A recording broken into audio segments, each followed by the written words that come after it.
بسم اللہ الرحمن الرحیم اللہم یا رحمن یا رحیم یا ارحم الراحمین وصلی علی من ارسلتہ رحمتا للعالمین۔ نہایت ہی واجب الاحترام بزرگان محترم، برادران عزیز، آج ہم آپ کی خدمت میں ایسا عمل پیش کریں گے جو فتوحات کے لیے ہے۔ دشمن کو فتح کرنا ہے، دشمنوں کو مغلوب کرنا ہے یا ان کو مسخر کرنا ہے، ان کو اپنے تابع کرنا ہے یا اپنی مرضی کے مطابق ان کو استعمال کرنا ہے۔ جو بھی آپ کا مقصد ہے وہ اس عمل کی برکت سے حاصل ہوگا۔ دشمنوں کو مسخر کرنے کے لیے مجرب ہے، اور اگر وہ سر اونچا کرتے ہیں تو مغلوب کرنے کے لیے بھی مجرب ہے۔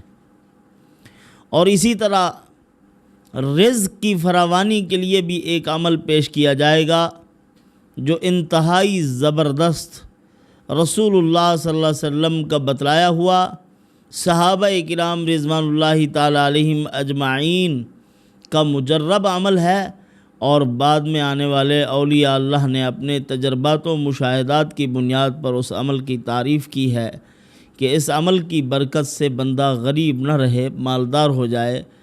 اور ایک خاص دعا بھی بتلائی گئی ہے، عمل قرآنی ہے، اس کے ساتھ ایک دعا پڑھنی ہے۔ اس دعا کی برکت سے اللہ پاک رزق میں فراوانی مرحمت فرماتے ہیں۔ برادران عزیز، دشمن اگر آپ کو ہر وقت تکلیف دینے کے لیے آمادہ رہتا ہے اور کبھی بھی وہ اپنے موقف سے ہٹنے کے لیے تیار نہیں، اس کی سوچ یہی ہے کہ آپ کو نقصان پہنچائے، مالی نقصان پہنچائے، جانی نقصان پہنچائے، آپ کو کسی طریقے سے بھی وہ اگر پریشان کر سکتا ہے تو پریشان کرے، اس کی یہی سوچ ہے۔ اگر آپ اس کو مسخر کرنا چاہتے ہیں تو ایک تو وہی طریقہ جو رسول اللہ صلی اللہ علیہ وسلم نے ہمیں مرحمت فرمایا ہے۔ قرآن مقدس نے رسول اللہ صلی اللہ علیہ وسلم کی اس اخلاق پر، اس عمل صالح پر تعریف کی کہ اے محبوب، وَلَوْ كُنْتَ فَظًّا غَلِيظَ الْقَلْبِ لَانفَضُّوا مِنْ حَوْلِكَ فَاعْفُ عَنْهُمْ وَاسْتَغْفِرْ لَهُمْ وَشَاوِرْهُمْ فِي الْأَمْرِ فَإِذَا عَزَمْتَ فَتَوَكَّلْ عَلَى اللَّهِ۔ اے محبوب، درشت رو نہیں ہونا، سختی اختیار نہیں کرنی۔ آپ نرم ہیں تو اسی لیے یہ لوگ آپ کو چمٹے ہوئے ہیں۔ اور پھر آگے ایک آیت دعوت جس کو کہا جاتا ہے، اس مبارک آیت میں دشمن کو دوست بنانے اور دشمن کی زہر کو میٹھا شہد بنانے کا عمل بتلایا گیا ہے، طریقہ بتلایا۔ یہ وہ پاکیزہ اور مقدس طریقہ، یہ ہے اخلاق حسنہ، ان کو اختیار کیجئے، دیکھ لیجئے کہ دشمن کیسے مغلوب ہوتا ہے اور دشمن کس طرح آپ کا گرویدہ ہو جاتا ہے۔ ایک وہ دشمن جو آپ کے قتل کے درپے ہے، آپ کو جان سے مار ڈالنا اپنی زندگی کا اہم ترین مقصد سمجھتا ہے، آپ نے اس کے ساتھ ایسے اخلاق پیش کیے، اس کو ایسی محبت دی کہ وہ ایسا آپ کا گرویدہ ہو گیا، جو جان لینے والا تھا وہ جان دینے والا بنا ہے۔ ایک واقعہ ہے شہزادہ غسان کا۔ ایک مرتبہ رسول اللہ صلی اللہ علیہ وسلم بیٹھے ہوئے، آپ صلی اللہ علیہ وسلم کے ساتھ آپ کے دو خدامات تھے، وہ اس وقت موجود نہیں تھے۔ اس موقع پر آپ صلی اللہ علیہ وسلم کے ساتھ حضرت امیر معاویہ رضی اللہ تعالیٰ عنہ بیٹھے ہوئے تھے۔ تو آپ صلی اللہ علیہ وسلم کے سامنے جب وہ شہزادہ غسان آیا، کہنے لگا یا رسول اللہ، فلاں جو بادشاہ ہے غسان کا، میں اس کا بیٹا ہوں، تورات اور انجیل کا عالم ہوں، میں نے اپنی کتابوں میں پڑھا ہے آپ اللہ کے نبی آخر الزمان ہیں، آخری نبی آپ ہیں، اور میں نے جو علامات پڑھی، جو نشانیاں دیکھی ہیں، وہ آپ کے اندر موجود ہیں۔ باتیں کی کچھ رسول اللہ صلی اللہ علیہ وسلم کے ساتھ، اور پھر جانے لگا۔ جاتے جاتے عرض کی کہ اے نبی مکرم، کیا آپ میرا ہدیہ تحفہ قبول کر لیں گے؟ آپ صلی اللہ علیہ وسلم نے فرمایا ہاں ہاں، کیوں نہیں قبول کروں گا۔ عرض کرنے لگا یا رسول اللہ، میرا ساز و سامان 6 کلومیٹر یا 6 میل دور پڑا ہوا ہے، وہاں ہمارے قافلے نے پڑاؤ کیا، میں نے آپ کے بارے میں سنا، چل کے آ گیا، آپ کا دیدار ہو گیا۔ آپ ایک خادم میرے ساتھ بھیج دیجئے جو چلے وہاں، اور میں اس کو ہدیہ اور تحفہ پیش کر دوں۔ آپ صلی اللہ علیہ وسلم نے دیکھا زید بن حارث رضی اللہ تعالیٰ عنہ بھی نہیں ہیں، وہ بھی خادم خاص تھے آپ صلی اللہ علیہ وسلم کے، اور انس بن مالک رضی اللہ تعالیٰ عنہ، یہ دونوں خادم جو تھے اس وقت موجود نہیں تھے۔ آپ صلی اللہ علیہ وسلم نے حضرت امیر معاویہ رضی اللہ تعالیٰ عنہ کو حکم فرمایا کہ آپ چلے جائیں اس کے ساتھ، اور جا کر جو یہ ہدیہ اور تحفہ دے وہ لے آئیں، میں اس کو قبول کروں گا۔ حضرت امیر معاویہ رضی اللہ تعالیٰ عنہ کو جب حضور کا حکم ہوا کہ آپ اٹھ کر چلے جائیے اس کے ساتھ، اب مسجد کی دوسری طرف حضرت کی جوتی پڑی تھی، حضرت نے وہ جوتا نہیں پہنا، جب حکم ہوا وہیں سے اٹھ کے اس شہزادے کے ساتھ ہو لیے، چل پڑے۔ اب راستہ ہے، بڑا تیز دھوپ اور گرم ریت، شاید کہ آپ کبھی صحراؤں میں گرمی کے موقع پہ چلے ہوں تو آپ کو اندازہ ہوگا کہ کس قدر سخت دھوپ میں اور صحرائی علاقوں میں ریت کتنی گرم ہوتی ہے، جوتے بھی گرم ہو جاتے ہیں۔ اب حضرت کے پاؤں میں جوتا نہیں ہے، شہزادہ اپنی سواری پہ سوار ہوا، حضرت بغیر جوتے کے ساتھ ساتھ جا رہے ہیں۔ راستے میں جب بہت تکلیف ہوئی، شہزادہ غسان سے حضرت نے کہا کہ دیکھو بھائی، یا تو آپ اپنا جوتا مجھے دے دو یا مجھے اپنی سواری پر سوار کر لو۔ اس نے کہا جا کمی آدمی، آپ تو غلام ہیں، خادم ہیں، میں آپ کو جوتا دینے کے لیے بھی تیار نہیں ہوں، میں شہزادہ ہوں وقت کا، بادشاہ کا بیٹا ہوں، اور میں آپ کو اپنا جوتا دے دوں یا آپ جیسے لوگوں کو میں اپنی سواری پر سوار کر لوں، یہ نہیں ہو سکتا۔ اللہ اکبر۔ حضرت چلتے رہے، اس نے جوتا نہ دیا، اس کو کیا معلوم کہ یہ بھی مکے کے ایک بہت بڑے سردار کا بیٹا ہے۔ ابو سفیان بہت بڑے سردار تھے رضی اللہ تعالی عنہ، تو ان کے بیٹے تھے حضرت امیر معاویہ رضی اللہ تعالی عنہ۔ آج بھی کچھ لوگ ایسے ہیں جو اپنے دل کی آگ اور انتقامی جذبات نکالنے کے لیے امیر معاویہ رضی اللہ تعالیٰ عنہ کے دروازے سے داخل ہو کر سارے صحابہ کرام کے خلاف ہیں۔ اللہ عز و جل توبہ کی توفیق عطا فرمائے۔ تو چلتے رہے سخت دھوپ میں، سخت گرمی میں۔ جب وہاں پہنچے تو قافلہ بیٹھا ہوا تھا، ساز و سامان رکھا ہوا ہے، اس نے تھوڑے سے ہدیے نکالے اور وہ دے دیے۔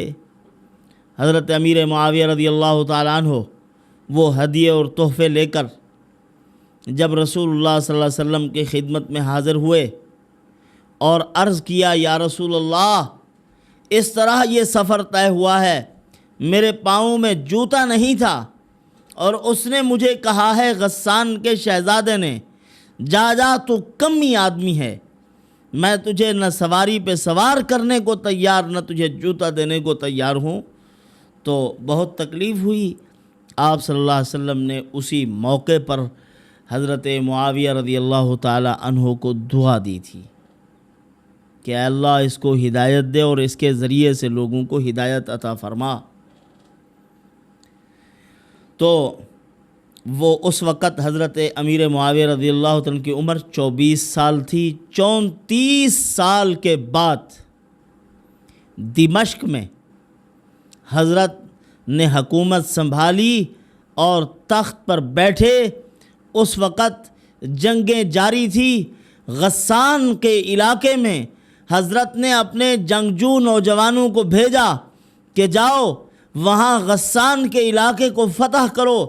وہاں تسلسل کے ساتھ جھڑپیں جاری رہی، 3 ماہ مسلسل جنگ ہوتی رہی۔ 3 ماہ کے بعد غسان کا علاقہ فتح ہو گیا۔ بہت سے قیدی آئے وہاں اور بہت سا مال پہنچا۔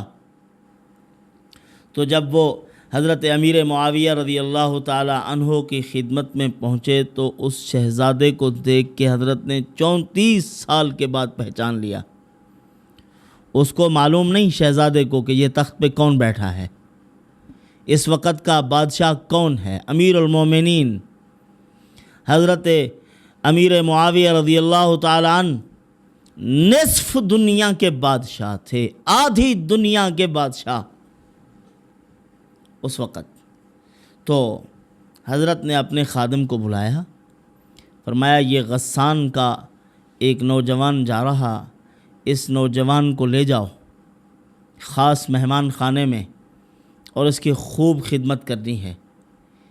1 ماہ مسلسل اس کی خدمت ہوتی رہی اور 1 ماہ کے بعد حضرت امیر معاویہ رضی اللہ تعالیٰ عنہ کی خدمت میں حاضر ہوئے۔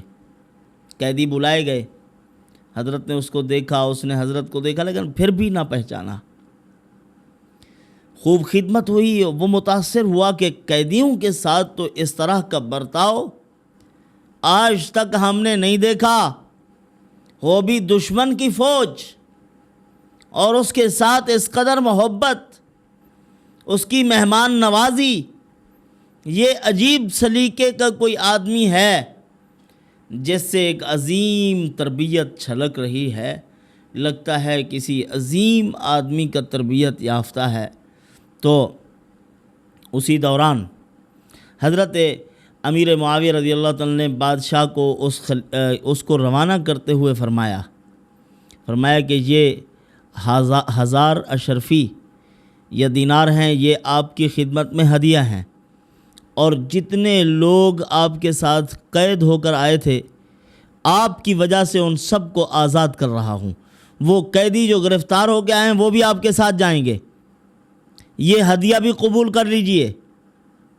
وہ کہنے لگا یہ شخص کون ہے، ذرا بتاؤ مجھے۔ بتلایا گیا کہ یہ امیر معاویہ رضی اللہ تعالیٰ عنہ ہیں۔ اس نے پھر بھی نہ پہچانا۔ حضرت امیر معاویہ رضی اللہ تعالیٰ نے فرمایا جناب والا، 1 مرتبہ آپ رسول اکرم صلی اللہ علیہ وسلم کی خدمت میں حاضر ہوئے تھے، آپ نے وہاں چند ایک باتیں کی آپ صلی اللہ علیہ وسلم کے ساتھ، تورات اور انجیل کا اپنے آپ کو عالم کہا تھا، اور اس وقت آپ نے ہدیے کی پیشکش کی تھی۔ آپ صلی اللہ علیہ وسلم نے ایک شخص کو بھیجا تھا، اس کے پاؤں میں جوتا نہیں تھا، وہ آپ کی سواری کے ساتھ پیدل چل رہا تھا، آپ نے نہ اس کو سواری پر بٹھایا تھا اور نہ ہی آپ نے اس کو اپنا جوتا دیا تھا۔ آج 34 سال گزر گئے ہیں اس واقعے کو، وہی جو بغیر جوتے کے حضور کا غلام چل رہا تھا وہ امیر معاویہ تھا، وہی میں ہوں۔ متاثر ہوا کہ یہ کیسا بدلہ ہے، جس کو میں ساتھ بٹھانے کو تیار نہ، جس کو جوتا دینے کو تیار نہ ہوا، لیکن اس کا یہ عظیم برتاؤ، اس کی یہ محبت، اس کا یہ حسن سلوک، یہ مذہب بھی سچا ہے، یہ بندے بھی سچے ہیں۔ اسی وقت اسی نے عرض کی کہ امیر معاویہ مجھے کلمہ پڑھا دیجئے، میں مسلمان ہوتا ہوں۔ اسی وقت حضرت امیر معاویہ رضی اللہ تعالیٰ عنہ نے اسے کلمہ ایمان پڑھایا، وہ مسلمان ہوا، متاثر ہو کر گیا کہ یہ ہے اصل میں اسلام۔ اسی لیے صحابہ کرام کہا کرتے تھے کونوا مثلنا، ہمارے جیسے بن جاؤ۔ یہ ہے اسلامی فتوحات، یہ ہے دلوں کو فتح کرنے والے، یہ دلوں کے بھی فاتح تھے، ملکوں اور علاقوں کے بھی فاتح تھے۔ کتنے ممالک انہوں نے فتح کیے ہیں۔ آج ہم ہیں، ہم اپنے برتاؤ سے لوگوں کو اسلام سے متنفر کر رہے ہیں۔ ایک طبقہ وہ ہے جو اسلام بیزار طبقہ ہے، بالکل دین اسلام کے قریب نہیں آتے، قرآن و حدیث کے قریب نہیں آتے، کسی علمی دینی مجلس میں بیٹھنے کو تیار نہیں۔ دوسرا وہ طبقہ ہے جو دینی مجالس میں بیٹھتا ہے، اللہ والوں کی صحبت میں بیٹھتے ہیں، اس کے باوجود اپنے رویے نہیں بناتے، مزاج نبوت کو اختیار نہیں کرتے، لوگ اسلام سے دور تر ہوتے جا رہے ہیں، ان کو قریب کرنے کی کوئی کوشش اور فکر نہیں ہو رہی۔ جہاں جہاں اسلام کی ترجمانی غلط ہوگی لوگ اسلام سے دور ہوں گے، جہاں اسلام کی ترجمانی ٹھیک ہوگی لوگ اسلام کے قریب آئیں گے۔ تو فتوحات کا عمل آپ کی خدمت میں پیش کر لوں۔ ایک تو یہ اخلاق حسنہ ہے، اور دشمن کو فتح کرنا، دشمن کو مغلوب کرنے کے بھی معمولات ہیں۔ آپ اگر حوصلے بلند عطا کیے ہیں پروردگار نے تو یہ طریقہ ہے دشمن کو فتح کرنے کا، جو اللہ کے نبی نے ہمیں مرحمت فرمایا ہے۔ اور اگر دشمن ایسا ہے جیسا کہ کتے کی دم، سیدھا ہونے کا نام نہیں لے رہا، کہتے ہیں کہ کتے کی دم کو نل میں رکھا گیا اور سال کے بعد اس کو کھولا گیا، وہ ویسے ہی ٹیڑھی تھی، وہ سیدھی نہیں ہوئی۔ اسی لیے کچھ ایسے دشمن بھی ہوتے ہیں جو حدود اللہ کا کوئی پاس و لحاظ نہیں کرتے، کوئی بات ماننے کو تیار نہیں ہوتے، ان کے لیے پھر حل ہے ان کو مغلوب کیا جائے۔ ان کی یہ جو ایک عجیب قسم کی شجاعت کہتے ہیں اس کو، بدتمیزی اور بدمعاشی ہے، اس کو ختم کرنے کے لیے یہ طریقہ ہے کہ پھر آپ 3 مرتبہ سورۃ مزمل پڑھیے۔ جب اس آیت پہ پہنچیں، رب المشرق والمغرب لا الہ الا هو فاتخذہ وکیلا، یہ آیت مبارکہ یہاں جب آپ پہنچیں، اگر یہاں 7 مرتبہ یا 21 مرتبہ یا 111 مرتبہ آپ یہ آیت پڑھ لیتے ہیں، وَمَن يَتَّقِ اللَّهَ يَجْعَل لَّهُ مَخْرَجًا وَيَرْزُقْهُ مِنْ حَيْثُ لَا يَحْتَسِبُ، تو اللہ پاک آپ کو بے گمان رزق عطا کرتے ہیں۔ اگر آپ یہاں 450 مرتبہ حسبنا اللہ ونعم الوکیل پڑھ لیں تو رب المشرق والمغرب آپ کے دشمن کو مغلوب کر دے گا۔ چاروں ناچار اس کو توّا و کرہا آپ کی بات کو ماننا پڑے گا، نہ چاہتے ہوئے بھی ذلت قبول کرے گا وہ۔ اس طرح پڑھنے سے آیت مبارکہ حسبنا اللہ ونعم الوکیل، اس سے آپ کے دشمن مغلوب ہو جائیں گے، آپ کو اللہ پاک فاتح بنائیں گے، آپ دلوں کے فاتح بھی بنیں، آپ جسموں کے فاتح بھی بنیں، ہر اعتبار سے آپ کو نوازا جائے گا۔ اسی طرح جو آدمی یہ چاہتا ہے کہ فقر و غربت کا خاتمہ ہو جائے تو اس کو چاہیے کہ مغرب اور عشاء کے درمیان، اس درمیانے وقت میں، اسی لیے بعض اللہ والوں کا اختلاف ہوا ہے، صورت واقعہ جہاں پڑھی جاتی ہے وہاں غربت کا نام و نشان نہیں رہتا، مفلسی مٹ جاتی ہے، تو اس موقع پر وہ کہتے ہیں کہ جناب والا صورت یہ جو واقعہ ہے اس کو کس موقع پہ پڑھنا چاہیے، کس وقت پڑھنا چاہیے، مغرب سے پہلے یا مغرب کے فوراً بعد یا عشاء کی نماز کے بعد؟ بعض علماء نے فرمایا ہے شام کے وقت ویسے پڑھنے کا حکم ہے، بعض علماء نے فرمایا کہ مغرب کے بعد پڑھ لینا چاہیے۔ نماز پڑھی، اگر ہو سکے تو نوافل میں پڑھ لیں، اگر حفظ یاد نہ ہو تو قرآن دیکھ کے پڑھ لیں۔ اور بعض نے کہا ہے عشاء کی نماز کے بعد، جو کہتے ہیں مغرب کی نماز کے بعد، وہ کہتے ہیں اگر مغرب کی نماز کے بعد پڑھ لو گے، گھر میں فاقہ بھی ہوگا تو عشاء سے پہلے آپ کی روزی روٹی کا انتظام ہو جائے گا۔ یعنی اس قدر زود اثر ہے یہ عمل، فاقہ نہیں رکھ سکتا آپ کے گھر میں۔ تو مغرب اور عشاء کے درمیان میں اگر کوئی آدمی 3 مرتبہ صورت واقعہ کی تلاوت کرتا ہے، سوال پیدا نہیں کہ اس کے گھر میں فاقہ ہے۔ یقین سے کہہ رہا ہوں، یقین محکم سے آپ اگر یہ پڑھتے ہیں، فقر و فاقہ اور غربت کو آپ سے دور رہنے کا حکم کر دیا جائے گا، فقر و فاقہ کو کہ اس سے دور رہنا ہے۔ اس کے قریب تک بھی نہیں بھٹکنا۔ اور ایک دعا بھی ہے، اگر اس دعا کو علماء نے لکھا ہے کوئی آدمی اس کا چلہ مکمل کرتا ہے، پورا چلہ 3 مرتبہ روزانہ بعد نماز مغرب پڑھتا ہے، پھر اس کے بعد اس کو چاہیے کہ چلہ جب ختم ہو تو پھر اس دعا کا ورد رکھے، 253 مرتبہ اس دعا کو پڑھنا ہے چلہ جب ختم ہو جائے۔ تو پھر جب بھی یہ سورت پڑھے 3 مرتبہ اس دعا کا بھی اہتمام کرے۔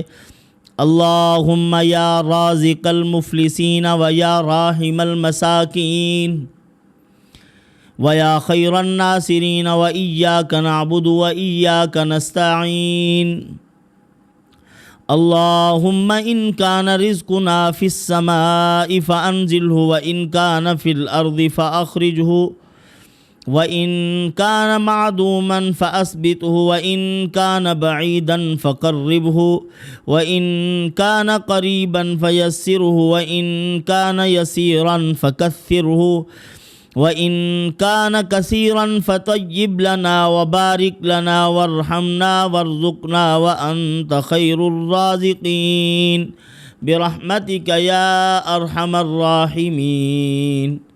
اس دعا کا اہتمام کیجئے، اللہ عز و جل اس دعا کی برکت سے آپ کو مالا مال کر دیں گے، غربت کا خاتمہ ہو جائے گا۔